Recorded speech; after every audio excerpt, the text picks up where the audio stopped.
Muchachos, ¿cómo están? Tengan todos ustedes muy buenos días. Los saluda cordialmente su profesor del curso de Historia, Manuel Benítez. El día de hoy, como podrán apreciar en el título, estudiaremos la famosa crisis económica que asoló Perú post-prosperidad falaz.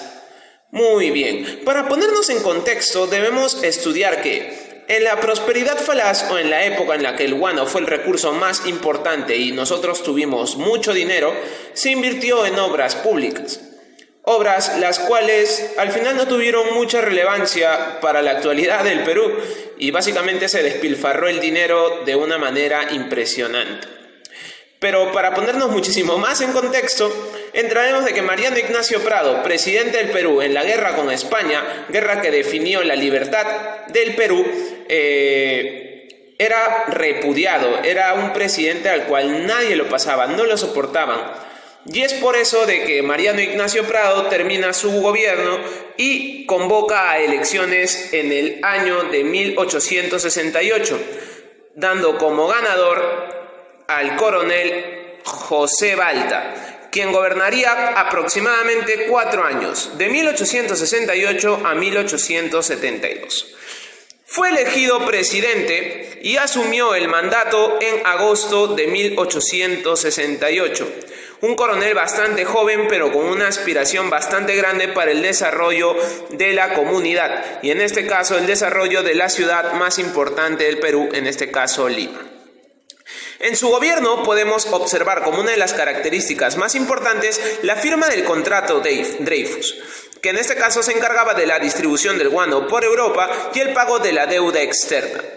Para ponernos en contexto, antes la venta del guano era realizada por unos señores especializados. En este caso estos señores iban a llevar el nombre de consignatarios. Para la venta del guano al extranjero, los consignatarios cobraban un aproximado del 60% de la venta del guano, mientras que el Estado peruano se quedaba con el 40%. Y es entonces que el ministro de Vivienda o de Hacienda de esa época, el señor Nicolás de Piérola, conversa con el señor José Balta y le propone firmar un contrato con la casa judío-francesa Dreyfus para poder así solventar gastos a nivel externo, ya que la deuda que nosotros teníamos con el exterior, en este caso países de Europa como Inglaterra y Francia, ascendían a un aproximado de 5 millones de soles. Y este contrato al final y a la larga, por la venta de 2 millones de toneladas de guano, íbamos a recaudar un aproximado de 73 millones. O sea, en este caso íbamos a poder pagar la deuda externa y poder tener dinero a plazo para el futuro. Pero al final, el señor José Balta, bueno, no lo critico mucho por esto, pero no pensando a futuro sino en presente, utiliza este dinero de las arcas del Estado para invertir en obras públicas que son hasta la actualidad importantísimas. En este caso tenemos de que se creó la famosa carretera de Lima-Callao, carretera que empieza en 2 tramos, en la parte de la avenida Argentina y la parte de la avenida Colonial, que en la actualidad se le conoce como Oscar Benavides. También tenemos la construcción del Hospital 2 de Mayo, que se encuentra en el centro de Lima. El famoso Puente Balta, que es un puente que hasta la actualidad sigue funcionando, sigue estando de pie. ¿Y el Puente Balta dónde se encontrará, profesor?, se preguntarán. Bueno, se encuentra atravesando el río Rímac. Es un puente que conecta desde la Plaza de Toros de Hacho hasta al frente del río Rímac, cerca a la avenida Bancay. También podemos observar y podemos rescatar de obras de José Balta lo que sería el derrumbamiento de las murallas que cercaban Lima, también la construcción del Parque de la Muralla, entre otras cosas. Inauguró también el Parque de la Exposición, un parque que hasta la actualidad sirve para exposición de bellas obras de arte, conciertos, etc. Ahora, este es el punto más importante del gobierno de José Balta: priorizar la construcción de ferrocarriles. Fue un presidente que miró mucho la producción al interior del país. Entonces, esta producción al interior del país demoraba muchísimo tiempo en llegar desde, imaginémonos, Junín hasta la ciudad de Lima. Y es por eso de que priorizó la construcción de ferrocarriles para tener vías de comunicación más rápida entre la parte andina y la costa, más específicamente el puerto del Callao. También para el transporte, ya que las masas obreras que venían de la parte andina llegaban a la capital para realizar sus trabajos. En este caso, los ferrocarriles más importantes que podemos encontrar en el gobierno de José Balta son las que conectaban Lima con Loroya, que pasaban por el famoso Ticlio y teniendo uno de los puntos más altos de vías de comunicación en el mundo. Aproximadamente llegaba a unos 4.000 metros sobre el nivel del mar. Bueno, ya finalizando con José Balta, pasaremos a estudiar al famoso primer presidente civil de la historia, fundador del Partido Civil del Perú, el primer partido político, Manuel Pardo y Lavalle. Pero hay que hacer un stop aquí. Manuel Pardo y Lavalle era un presidente civil, mientras que José Balta era un presidente de carácter militar. Y este cambio transitorio significó un cambio grande para la sociedad limeña. Y yo te voy a explicar por qué. Porque nosotros en esa época estábamos acostumbrados a que los militares gobernaran a diestra y siniestra todo lo que es el Estado peruano.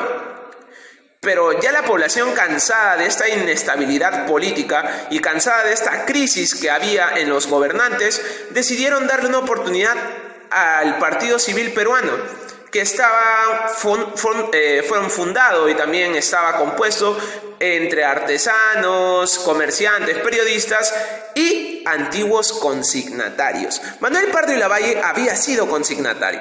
Recuerda, ¿qué son los consignatarios? Las personas que antes vendían el guano. Así que la sociedad limeña estaba muy emocionada con la llegada de Manuel Pardo y Lavalle, pero ocurrió un hecho bastante importante.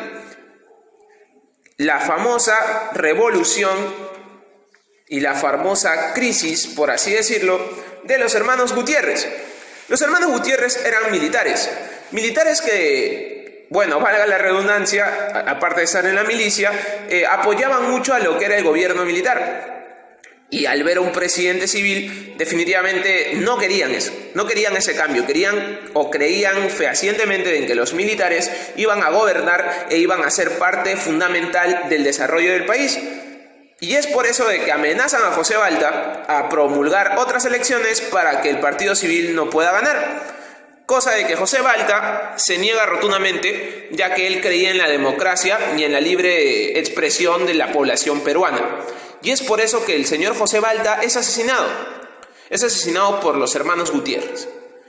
Y la población, y como un ejemplo de que el pueblo siempre debe ser escuchado, la población se levantó en contra de los hermanos Gutiérrez. Al final, los hermanos Gutiérrez, o 3 de los 4 hermanos Gutiérrez, fueron asesinados y colgados en lo que conocemos como el famoso Palacio de Justicia del Perú. Bueno, poniéndonos en contexto, Manuel Pardo y Lavalle se vuelven el primer presidente civil y su gobierno es considerado como la época de las vacas flacas. Y tú me preguntarás, profesor, ¿por qué se llama épocas de las vacas flacas? Pues te explico. Las vacas flacas significa de que el Estado peruano definitivamente no tiene dinero. Los recursos que tiene el Estado son muy pobres. Y Manuel Pardo y Lavalle era un presidente muy astuto, muy hábil. Y él dijo: bueno, si nosotros no tenemos plata, generaremos ingresos. Si no tenemos fuentes para generar ingresos, las la buscaremos.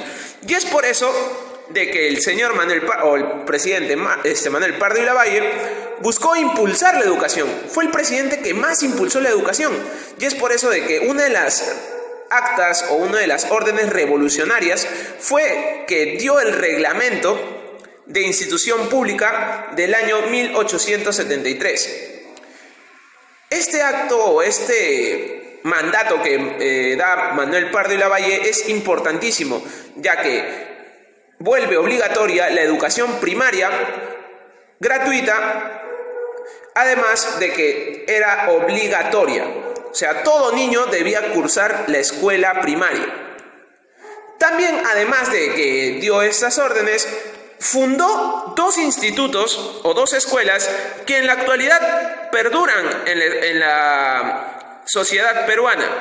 En este caso tenemos que fundó la Escuela de Ingenieros Civiles y de Minas, que en la actualidad lo conocemos como la Universidad Nacional de Ingeniería o UNI, que se encuentra entre la avenida Túpac Amaru y la avenida Eduardo de Havish.